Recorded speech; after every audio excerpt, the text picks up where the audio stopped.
But man, oh man, don't you ever do a cannonball in a 3-foot pool again. I saw everyone jump plenty the first time we did that, and I felt very confident that I was going to be fine, and I was. And if you look at the video, I don't even come close to scraping the bottom. We're just fine. But I did. You see that I did get gingerly to the edge, and was very careful from there. So it worked out all fine. Hey, everybody, and welcome to episode number 214 of the Chris Rose Rotation, a production of John Boy Media. Boy, I am honored to bring back somebody who is a return visitor. Last time we caught up with him, he was up there in the Pacific Northwest. Now he's out in the desert. Paul Sewald of the Arizona Diamondbacks. How you doing, man? Doing great. It's hard to be better in the National League Championship Series, so it's pretty good around here. Yeah, well, first of all, I want to let everybody know that we are recording this on the day off in between games 2 and 3, so the series has shifted back to Arizona. And I really want to thank you for doing this, because I think it would have been easy for you guys to say, hey, listen, Chris, we lost the first 2. It wasn't pretty in Philly. We had a long flight back, barely slept, the whole thing, and I would have perfectly understood it. Explain to everybody why you are doing this. I really enjoy you and your show and who you are, and you've been nothing but courteous to me and supportive of this game. I think your podcast, all these videos, all they do is grow the game, and if I can be a part of that, I want to be a part of that, and I'm thankful that you invited me on the show more than anything. Well, that's very kind. I do appreciate that. I was, but so first of all, kind of run us through the whole traffic. What time did you guys get it in? So we landed about 3:15 last night. Kind of by the time my wife and I got to the house about 4:30 with our bags, and just one of those mornings. But hey, it's the postseason. Take today. We had a nice little workout, nothing crazy. Get the blood pumping, get your body moving, and we're gonna get a good night rest, and we're gonna be ready to rock and roll tomorrow afternoon. All right, good. I like that. Did you bring your little one or no? So we didn't bring Chloe to Philly. This was we brought her to Milwaukee, the Milwaukee trip and the LA trip. 8 days on the road. She was great. Last night, kind of like, all right, mom and dad, get me home. Get me home. I need my bed. And this was just so quick. The 2 days, 3-hour time change. We knew the game was at 8:00 Eastern. You're just kind of looking ahead of time, this is not going to work. But we were thankful for the village at home that kept her at home. And so when we woke up, she was ready to see mom and dad today. It was perfect. Oh, I'm sure that'll make whatever has happened in the series so far wash away pretty quick, won't it? Much better. It's easy to take an 0-2 loss when I get to see my daughter at the end of the trip. That's definitely a way to go. Unfortunately, you haven't had a chance to participate quite yet. So kind of walk me through a bunch of things here of what has transpired. Let's start with the atmosphere itself, because for me, at the beginning of the playoffs, I said that is one of the few home field advantages in this sport. Do you agree? I would say yes. I would start to err on the side of, so this is my fifth playoff series. Toronto was a pretty loud introduction. Houston is a pretty loud introduction, as especially when they start to go. The crowd was great in Seattle. Milwaukee and LA, we kind of took advantage of gaining the lead and gaining momentum. It didn't quite reach decibel levels that normally do in a playoff series, and that was fantastic on our part. And we got hit in the mouth by Philly, and we needed to do that to them to cool off CBP. And that's where we kind of lost those 2 games, was getting hit in the mouth right there with the leadoff homers and first inning homers, and kind of early kind of falling behind. I think, they're an incredible fan base that wasn't planning on sitting down much, but I think things could have been differently had we taken a 5-0 lead in game 1. I don't think they would have been quite as rowdy and quite as loud. So if we have the privilege of going back there for game 6, if we manage to win a couple games here, the biggest thing to take care of the bank would be to get the lead. That would be the most important thing. So they were loud and they were rowdy and they were supportive, but their offense gave them a chance to really make some noise. If we can cool them off, that'll obviously help our chances. Are they funny, the fans? Funny. I think more rude would be the word that I would probably take. Maybe not funny. I didn't hear many funny jokes. I did hear some rude comments, but hey, that's Philly. I finally got a real postseason Philly atmosphere. That will be something I will never forget. Is there a fan base where when you're pitching on the road where you're like, they're pretty good, like comedy, like they're really All right. It's so we're kind of talking about it. It's when there's 45,000 people, kind of drowns a little bit into white noise, a tad. Like, it's very overwhelming when they start chanting your name, that sort of thing. But there's nothing quite like Oakland where like there's one guy, like you hear him and he's way up there and you're like, get out of my head. Like I can hear you because there's nobody making any noise. That's, in my opinion, that's worse than the whole crowd. It's just the one person and you just know exactly where he is. You're trying to focus on the plate and you're just like, I hear you over there, like you just yelling at me. That for me, that's worse. That's worse, especially when you warm up on the mound there or like warm up on the field there in Oakland and they can kind of just chirp you a little bit because they're right there. That gets in my head a little bit more than the big crowd, I think. Have you ever had to tell somebody to just shut the hell up? I would never say that to a fan, Chris. They are fans. We're so thankful to have them at all the games. I've never said anything to a fan. Wink, wink. Come on. I mean, sometimes they take it too far. It's part of being a fan, and that's totally fine. That's part of being on the road. But when they have to take it too far, and there's rude comments that like really cross the line where it's like, hey, like you got to get the F out of here. Like I'm done with that. Like that's done. An applaud to the Phillies security guards. They were really on it. Whatever was, you suck, Paul. That's totally fine. That's totally fine. Your game. They start really coming at people, and they moved them out of the way. I thought they did a great job, actually.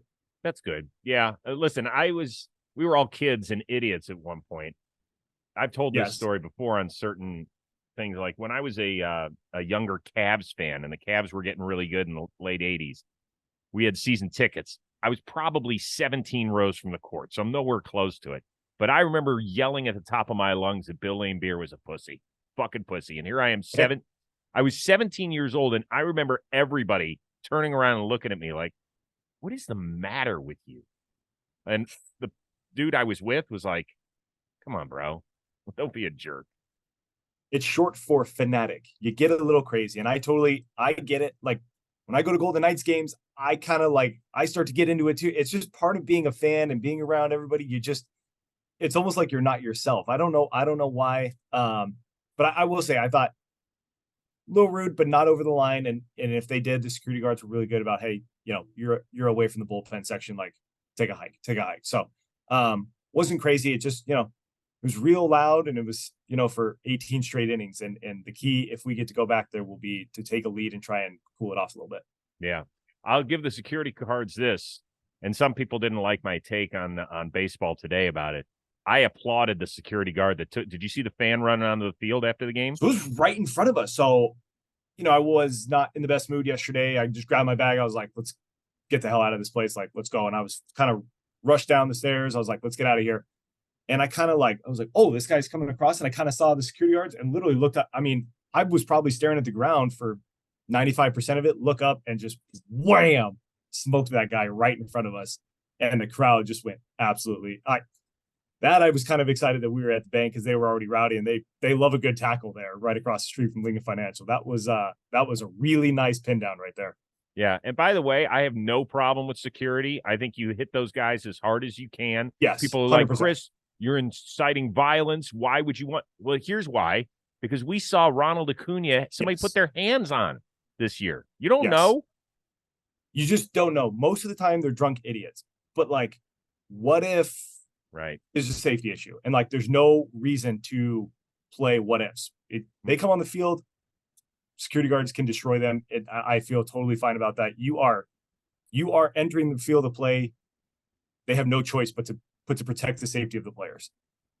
All right. So there's probably Diamondbacks fans that are on edge a little bit, right? It's been a remarkable run, but they don't want it to end. And here they're looking at Philly, which is just world beaters right now. And we're down 2-0, and we got to win 4 of the next 5 games. How do you guys as baseball players, how are you able to compartmentalize and not make it bigger than it is? Yeah, I think the best way to do it is to win tomorrow. Win game 3. We cannot win the series tomorrow, but neither can the Phillies. We just have to win the game that we play. And then after the game, wash it and try to win the next one. That's the only way we're going to get back into this. We cannot beat the Phillies in 4 games just tomorrow. We just have to try and they have all the momentum. You can't switch it all the way. We just have to slowly get it. And we have to try and get a lead tomorrow and get to our best bullpen guys and try and hold on to the lead and maybe leave tomorrow with a win. And okay, like we're not going to get swept. Let's just try and get them tomorrow. And okay, if we can win 2 games at home, we get a chance to go back to Philly and give us a chance. And that's really how we have to do it. We are not going to overcome a 2-0 lead in one night. We have to get back on the horse and we have to get back to work tomorrow. And I think our workout really signified like, hey, like this thing is not over. This is not a best of 3 where we'd be dead. Where we'd be dead. It's not a best of 5 where we'd be near dead. Like we're not in the best situation, but we're certainly not done. We can come back from this, especially with 3 games with our home fans. Did Torey say anything after the game last night? No, Torey's not a huge meet. Let's talk about it. It's like hey, everyone knows what we're up against. We don't need, this isn't Little League where you have to be reminded that this is a National League Championship Series. Everyone understands the stakes are if we win 4 games out of the next 5, we get to go to the World Series. Everybody knows what they have to do a little bit better. Take some self-reflection and make sure that you come next time you get your chance, whenever it is, that you're prepared. Did you want to pitch last night, even in the 8th inning? That's a tough one. I have a different attitude today than I had yesterday. In the moment, I was like, fuck this. Like, I need to be in the game. Like, I need to do what I can do to help the team. We didn't get a guy past second base. It's hard to win the game if you don't get a guy past second base. What's the point of bringing in Thompson, Gink, and me 6, 7, 8 if we lose? Because the key is to not have your guys face their guys as much as possible. So then for the next 5 that we are, the element of surprise really helps. Now, what if we pitch poorly and like that happens to Thompson, me, and Gink, and we give up 10? Now it's like, well, now you just threw your best guys and you got blown out anyways. Now you have no confidence going in that like, well, they got to our best bullpen guys. Now we still have that, hey, if we can get to our guys, the game's over. We still have that confidence right now. So anyone can play manager from Twitter or from the bullpen or after the game. Torey stuck to the way that we've done things all season, and it's got us in the NLCS. I don't think that's a wrong move. Anyone could second guess what would have happened had we thrown somebody else there in the 6th. And, we went with the guys that we have trusted, and Merrill's been great all year, and Joe has been fantastic the last 6 weeks. Mm-hmm. In the moment, did I think that was a bad call? No, at all. I thought, okay, yeah. Looking back, it's like, man, maybe we could have done this, but that you can't manage that way, especially from the bullpen. What about when it was at that point 8 or 9 or 10? I forget what the score was, but in the bottom of the 8th, did you just want some work? No, this is part of the communication thing you have to have with your manager, with your pitching coaches. I got loose and got hot for game 1, just in case, we brought up the tying run. Like I was ready to go for game 1. On what day was that? Sunday. I threw like a little mini bullpen to make sure that I was sharp. For me, I can do that stuff and be sharp rather than, hey, I just need to throw an inning no matter what. I told him that the last game of the year, he asked me, he's like, hey, do you need to throw today?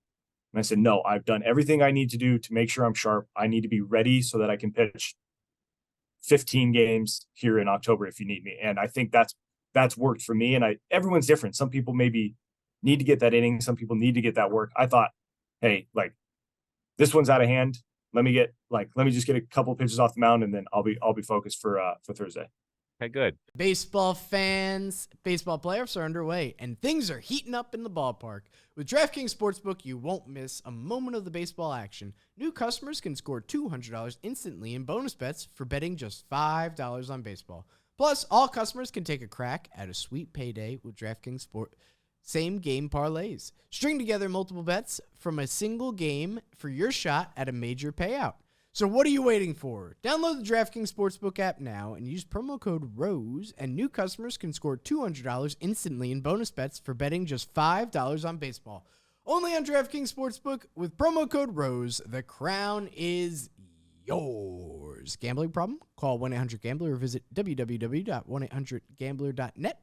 In New York, call 877-8-HOPE-NY or text HOPE-NY 467-369. In Connecticut, help is available for problem gambling. Call 888-789-7777 or visit ccpg.org. Please play responsibly on behalf of Boot Hill Casino and Resort. Licensee partner Golden Nugget Lake Charles, 21 plus. Age varies by jurisdiction. Void in Ontario. See dkng.co/baseball for eligibility terms, responsible gaming resources.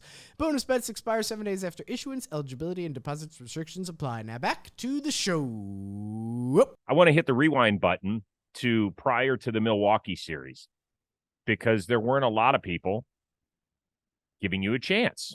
I thought Milwaukee's pitching, the way it was lined up, even though I don't love their lineup, I thought between their starters and enough of a bullpen that they would be a tough out. Yep. And you guys didn't exactly steamroll into October, right? I mean, no. Dropped 5 your last 7, and you can use the term backed into the playoffs or whatever with 84 wins, but I don't think you gave a lot of us reason to believe in the Diamondbacks at that point. So What is it that flipped, in your opinion? Everyone's ERA was 0.00. Everyone's batting average was 0.00. But if you got a hit, it goes to 1,000. Everything was brand new. Corbin Burnes is one of the best pitchers we have in our league. In a 1-game sample, anything can happen against him, right? Like, I wouldn't want to have to face him 30 times in a year. You're probably going to lose, 23 of those games because he's incredible. Former Cy Young winner. In a 1-game sample, anything can happen. Your stars come out in the postseason. We're down 3-0. Corbin hits a 2-run homer, and you just felt like 100 pounds just felt lighter in the dugout. Like, okay, we're going to be fine. Marty hits a homer right away, and we're in it, 3-3. It's like, it could have gotten away from us. It absolutely could have. With, like you said, we kind of back in. You're kind of like, haven't really hit the ball much, can't pitch. We're down 3-0. We could have gotten swept by Milwaukee, and we've been like, yeah, we just didn't play our best down the stretch. Corbin hits the homer, Marty hits the homer, it's 3-3, and there's just this huge life of like, why not us? Why not us? No one picked us to beat Milwaukee. No one picks us to beat LA. Let's just keep going. And I think we kind of just took that momentum and ran with it. So it was a cute little story. We're like, okay, you wanted a best of 3 series in Milwaukee. Milwaukee, though, not the Dodgers. Yep. So then we get to the Dodgers series, and the first inning was unlike anything I had ever seen before. It's literally his worst inning of his 3,000 inning career. He used to be, before this year, I got Miggy and Judge to sign a jersey personalized, which is great. But Kershaw was like my guy. Like, I grew up a Dodger fan and grew up like, Kershaw is the best pitcher of my generation.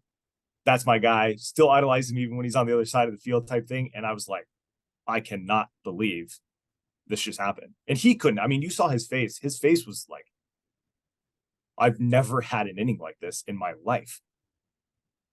Boys just came out firing, and that was that. And like, I felt like they felt it in game 2 as well. And then we put up the 3 spot. It was like, hey, we're going home, and like, all we have to do is win 1. When you were sitting in the bullpen for the first inning of the first game against the Dodgers, were you guys sitting out there talking to each other like, what's going on?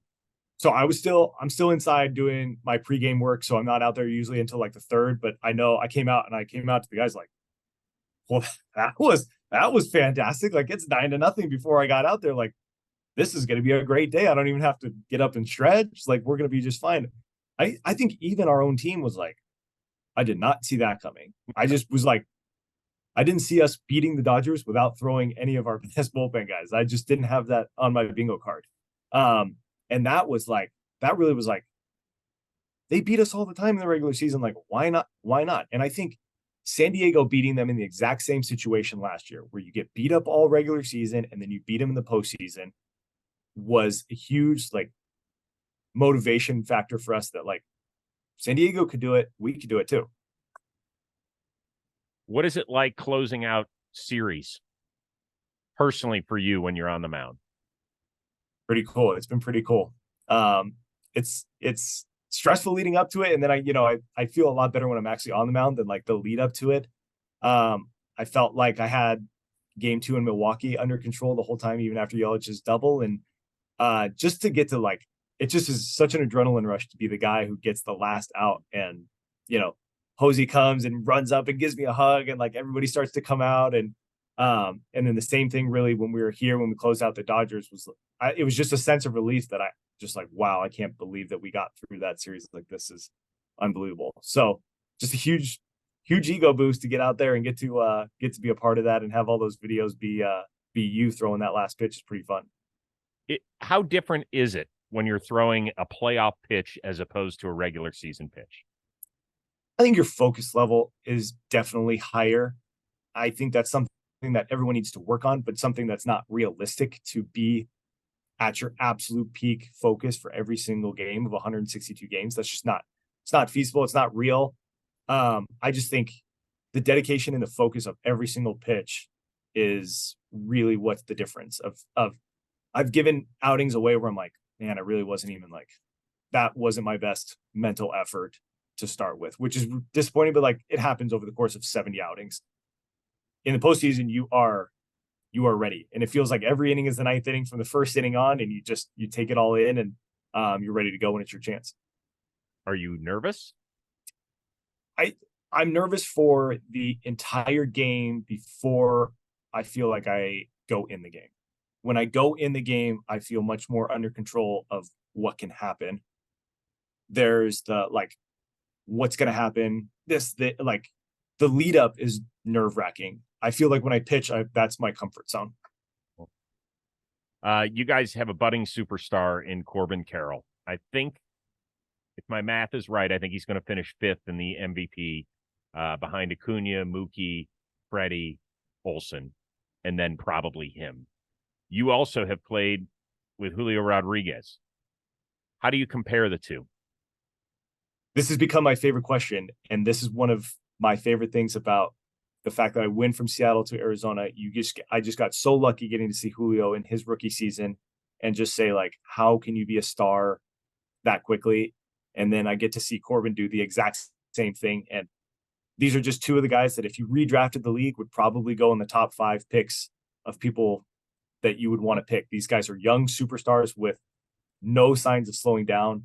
They're both just on top of the talent level, the just maturity to just be able to handle this stuff at 22, 23 is for me one of the most amazing things out of both of them. Like, I thought Julio was a one in a generation, and I see Corbin is exactly the same thing.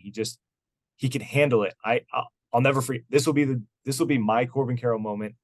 This is maybe 2.5 weeks after I got here. He had struggled a little bit in July and a little bit when I got here. We were in Colorado. We won the game, but he didn't hit the ball very well. The batting cages are like down below where the like food room is and where everybody starts to walk to the bus. So I am grabbing my food like, all right, like whatever, man, like day's a day. And I look down and he's in a tank top just whacking balls. And I thought to myself, this is like right at the mountaintop. You either you start to go, or you just fall off dramatically. And like a 23-year-old, I'm a little nervous of like what's going to happen. Next day was 2 hits. Day after was a hit. 2 days after was 2 hits. And he just went back to like, no, I'm the rookie of the year and it's not even close. And I'll never forget that moment where I kind of was like, all right, this is a big moment for a kid. How's he going to be able to handle this? Is he going to take 1,000 swings and get himself out of it? He took 1,000 swings and got himself right back to where he needed to go. Cool story. Yeah. That's a really cool story. That's who he is. He's going to do everything he can to be the best player he can be for however many years he's going to play. We're thinking well into the 2030s. Into his Longoria years, if you will. Into his Longoria years, 15 years later. That would be, I think even Corbin would take that. Yeah, I think a lot of people would. It's an amazing story, to be honest with you, with Longo, right? 2008, he comes up, he gets the Rays to the World Series, and here he is, at the twilight of his career. He's playing for the city where he now resides, the whole bit.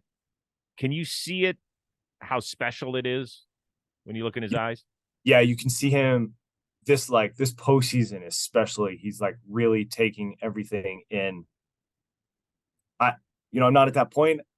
I'm sure someday at that point where you're like, this is it. You just really want to you got to soak these in. It's not photos. It's not, picture. It just is like, I just want I just want this in my memory bank. And he's been through it all other than winning the World Series. And we are trying our best to make sure that that's how he goes out if he chooses to go out this year. But I do think there's a sense that he maybe knows it's the end, and he's just trying to take this in. And what a ride we've given him for the last couple of weeks. I'm sure this is even a surprise for him. And you can see he's just enjoying it too.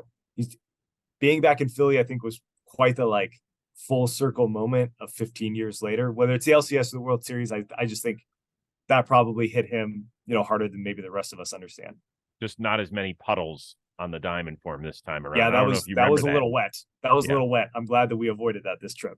Yeah, good job. One guy that came from another coast, but met you in Arizona mid-season via trade was Tommy Pham. And I think that he's one of the more interesting guys we have in this league. Now, I've interviewed Tommy a couple times, not on this particular show. So I don't know him really well. He's very polarizing. People either think that he comes in and galvanizes a locker room because he's been around, he sees it, and he is really intense, or goddamn, he is such an asshole. Yeah. What is the truth here? I think it depends a little bit on how you went into it, and then maybe he sways you another way. I think that's probably people have their first impression before you ever get a first impression, and then you kind of let that fester. I think from what I've seen, I've known Tommy forever, being a Vegas guy, but not on the level now that being a teammate for 2 months really shows you, especially in the postseason. Tommy is just one of the hardest workers in this entire league. He's one of the smarter players in this league, and he's just so dedicated to his craft and doing everything he can to be ultra prepared that you just can't ask for anything more as a teammate, in my perspective. Not all 26 guys have to be my best friend. That's not really how a best clubhouse works. I want guys that I know are prepared as much as they can for every game. We talked about, your focus level in the postseason needs to be 100. Tommy's is always 100%, and that's why he's had the career he's had. He can't see, his eyesight so bad, and look at the career he's had. That's just part of he just is so dedicated to making sure that he's ultra prepared. His swing, his approach, his base running in the field. I mean, a guy with that much time does not have to do extra work religiously, but I think he gets off of doing that extra work, and that's why he's been such a great player. And what a good role model for some guys who their talent level is higher, but their work ethic is not the same. Because I'm 23, I'm 25, things have gone really well for me my whole life. I think he's been an incredible staple. Whether he is a Diamondback for the rest of his career or not, I think we'll have a lasting impression on the young guys that we have here. Cool. Interesting year for you. You got traded for the first time in your life. Yep. Did you expect to be? So June 30th, I thought I was going to be. We couldn't win any games.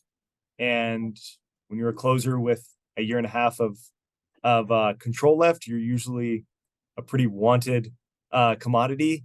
And I take a look, and we kind of felt like we needed to improve things in Seattle. It would be irresponsible for Jerry and Justin maybe not to trade me.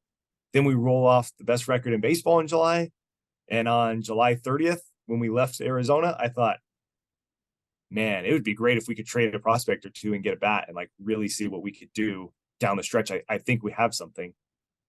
I'm in the field the next day, take off my shirt to get ready to go. And Scott says, would you come to my office? And I knew that was probably not a good sign for my time in Seattle. And, he was emotional. Justin was emotional. It just was, it was difficult. We had a really good 3 years there, and I was very thankful for everything they gave me that turned my career and my life around. And when they told me the news, I was really disappointed and just was trying to take everything in that had happened for 3 years. And just one of those moments that I'll never forget. I'll never forget that speech. That was the first time something positive had happened in my life where I saw the business of baseball. You get sent down and you kind of so then you just have a bad attitude about it. This was they just had to do what was best for the Seattle Mariners, and that's their responsibility. And I'm thankful for everything that organization's given me, but I'm in the NLCS because of it. And so it's worked out pretty damn well for me.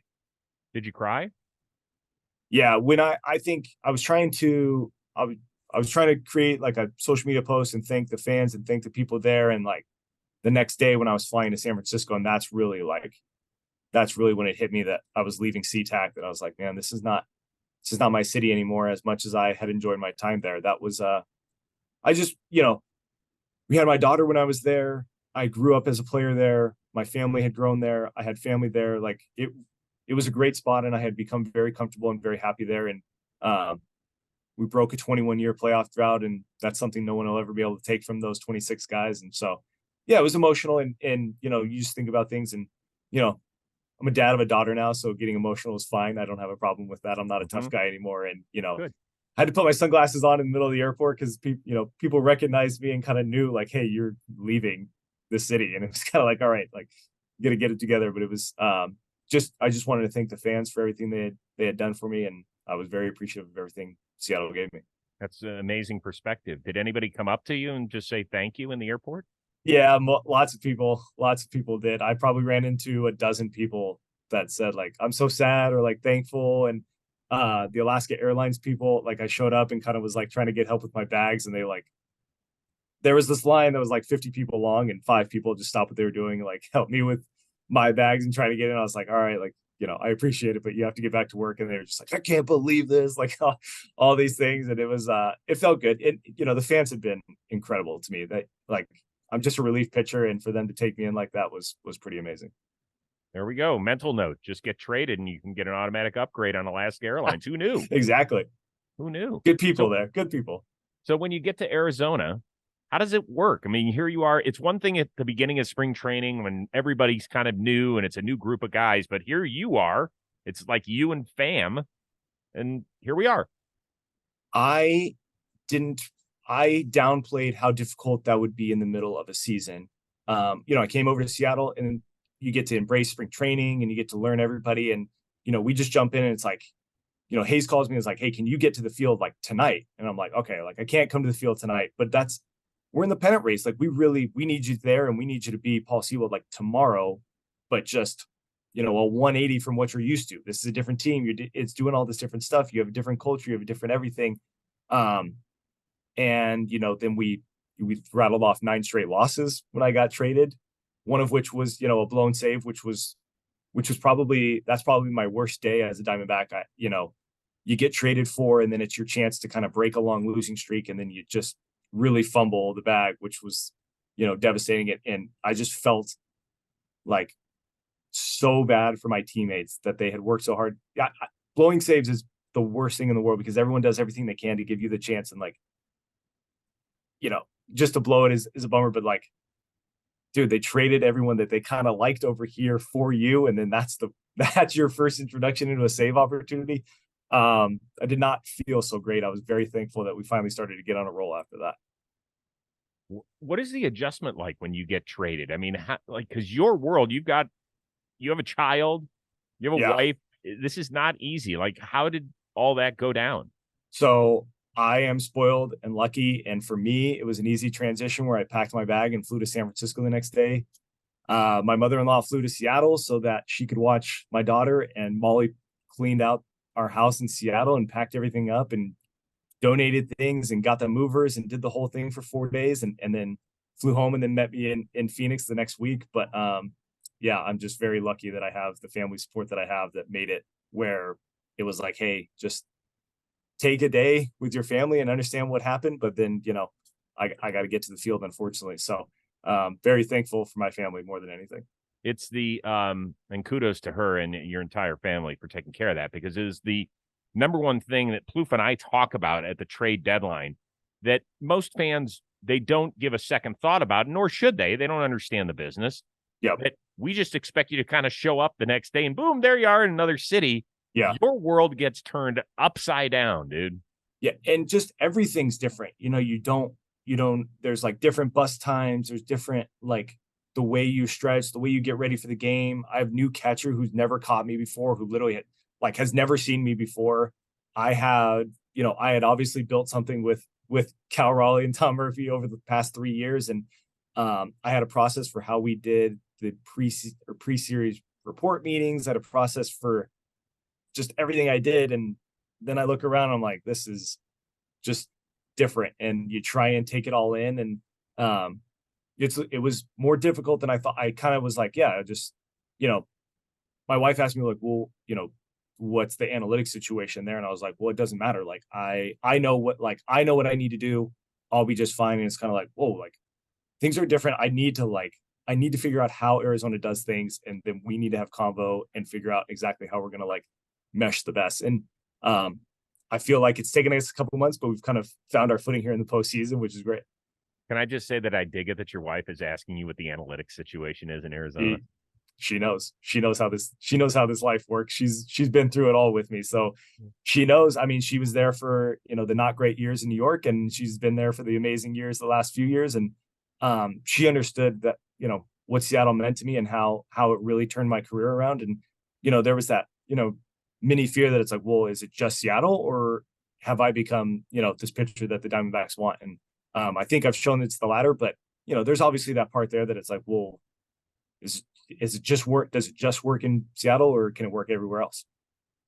There are a couple questions I want to ask about Seattle, and it was a weird last few weeks for them.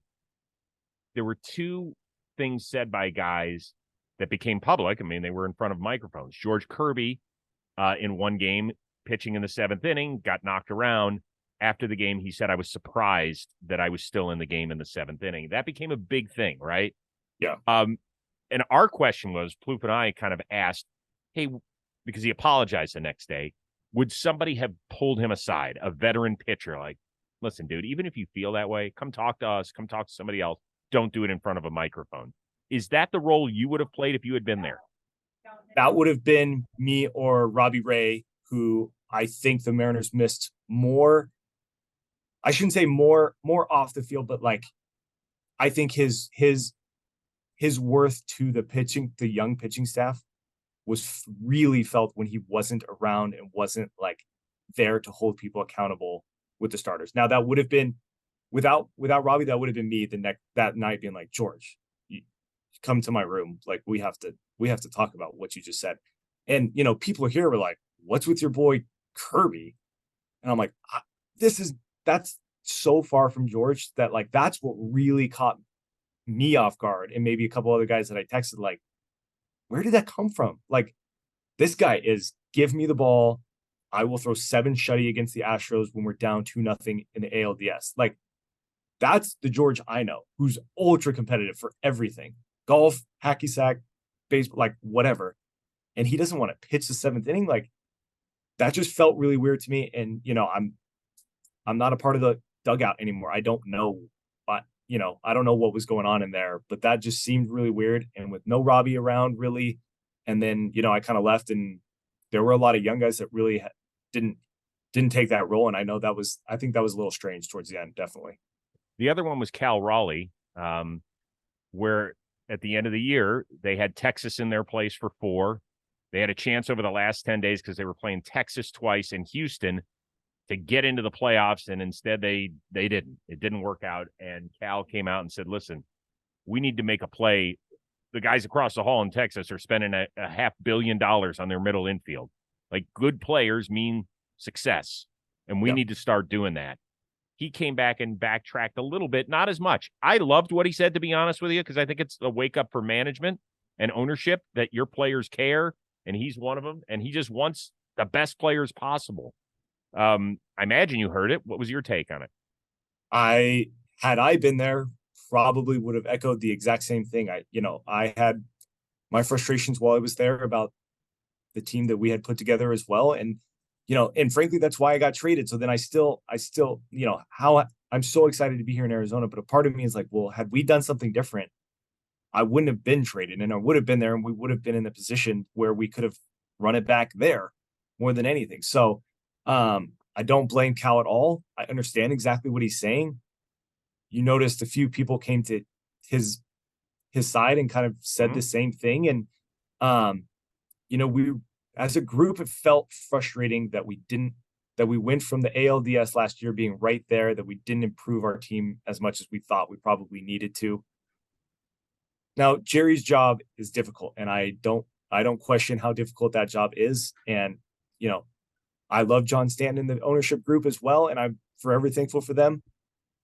But when your division rival literally takes you out at your home stadium like that, and all they did was go from last place to they're 2 games away from the World Series by spending money, it just hits you. It hits you harder than the Yankees, who maybe are on the other side of the bracket or whatever. It just really was like they went from a team that we used to just wax to taking our spot in 2 years by spending. And it can be spent irresponsibly. Look at New York and San Diego, or it can be spent really, really well, like the 2 teams that are up 2-0 right now. I appreciate your time. I got 3 more things. I'm going to let you clear your mind, go do what you need to do to get ready for game 3. Number 1 is you are a Vegas guy. You're a few years older than Bryce Harper, and I know you're not interested in throwing flowers in the direction of your opponent right now. But he just turned 31. He has been in the public persona for half of his life now. How amazed are you that he has more than lived up to being Bryce Harper? That Sports Illustrated article, cover, everything was so unrealistic, and like the expectations were just outrageous. And I just saw a tweet today that I really thought was great. They talked about him and LeBron both being called the chosen one at barely drivable age. And to live up to that expectation is just ridiculous. I mean, that's just not fair to anybody, let alone a 16-year-old kid. And he's exceeded that, right? I mean, he now in back-to-back postseasons has been the best postseason player. And that's just, he's really turned into a superstar. He's an amazing person that after this series, I'll remind him that I still think that way, but I've known him forever and just extremely proud that he represents our city more than anybody in this baseball industry. And he's turned into a fantastic player, and rising in the postseason has really become his thing. It's been impressive. Yeah, I think you told us before, didn't you play against him when he was younger? But he was a few years behind. His brother and I are the same age. Right. We played together forever. And then it was like, hey, we're kind of down a guy for the little series. Like, can Bryce come and he would be our best player? Like when he was 7 and we were 10, and it's like, that doesn't really seem fair. So it hasn't really shocked us that he's turned into a player, but the fact that he's, exceeded any expectation that came from that article is just impressive. Number 2, I want to give you a shout out for your choice of what you wore to the game in Philly.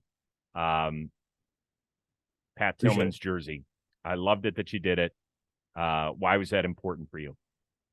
I just think, what a staple of Arizona sports. And I'm trying to, they get mad at me because I like the Rams and I like, and it's tough that we're kind of going against teams, but I think we can all agree that Pat Tillman is one of the most incredible athletes that we've ever had. His sacrifice is just like, when I think about like leaving my career right now to fight in a war, just seems like it's just something that I can't even put my mind around. And, he gave his ultimate sacrifice for us. And he's a hero. He's a hero in our country, but, he's especially a hero being an ASU guy and then in an Arizona Cardinal. And, I just thought it was a cool staple to show, allegiance to my new city. Tip of the cap to you. Finally, you are a smart guy. You probably would have been an accountant just like your parents had you not made it in the baseball world. But man, oh man, don't you ever do a cannonball in a 3-foot pool again.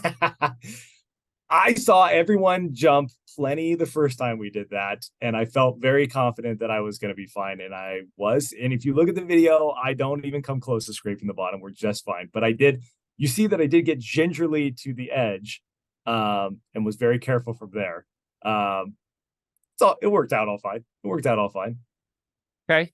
Are you a good swimmer?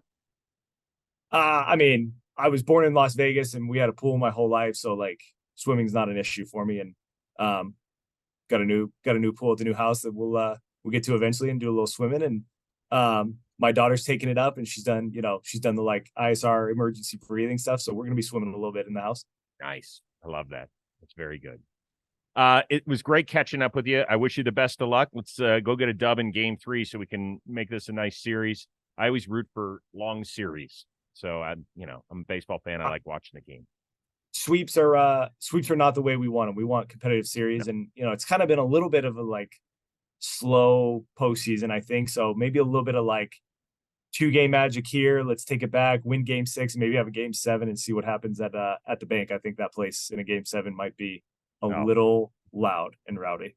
Yeah, it actually might spontaneously combust if there is a game 7 there. It's possible. It's possible. If it's not, it would be on a Tuesday, so the Eagles would not be playing. I think it's possible that it could just explode. Yeah, it could just disintegrate. Could be something like that. It was great catching up with you. I do appreciate the time. I know it's not the best circumstance being down 0-2, but I always love catching up with you. You have tremendous insight, and you're a good dude. So you're the best, Rosie. So I appreciate you having me on. Again, thank you for the patience of trying to get me through this schedule, and we're always happy to come on. Yeah, I promise not to stalk you. I really am a limited stalker when it comes to the baseball world. That's fine. The limited stalking's fine. I'll let you know if you cross the line. Okay, yeah, exactly. Hey, Rose, back off. No problem, Mr. Accountant. Special shout out to our producer extraordinaire, the one and only Robbie Scirocco. Paul Sewald, best of luck in Game 3. Let's see you out there trying to close it out against the Phillies. Thanks for the time, man. Appreciate it. Go Snakes. I will see you next time here on the Chris Rose Rotation, a production of John Boy Media.